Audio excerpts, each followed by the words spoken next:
Went to college, did the usual things in his apprenticeship.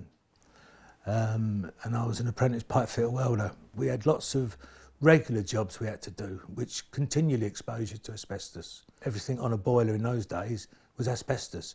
Every gasket was asbestos. Everything was asbestos, you know. You strip the boilers down twice a year and you'd have to scrape all the joints off, and they were all asbestos. Other people were in the area when you're doing it as well, so it's just not you getting contaminated, everybody else around you is getting contaminated. And the company never supplied us with any protective equipment because it was, in those days, health and safety didn't mean anything. I don't think I ever wore a dust mask until I was about 30. I guessed it was mesothelioma.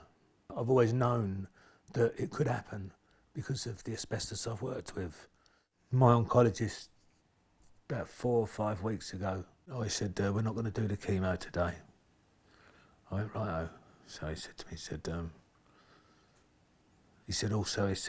I'd like to tell you, I don't think you're going to make Christmas. All I was trained to do was a job. I was never trained to do with anything with health and safety whatsoever. I'm not even sure the guys teaching me were aware of any risks.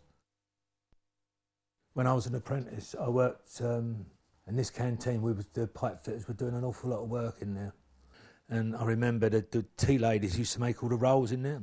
And there am I, banging away with hammer and chisel, knocking all this asbestos off. And all this dust, and all these women.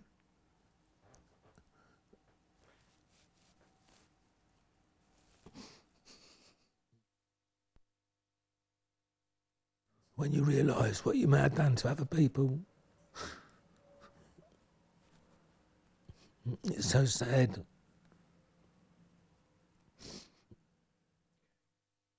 You may be 17, you may be 18, but you're not immortal.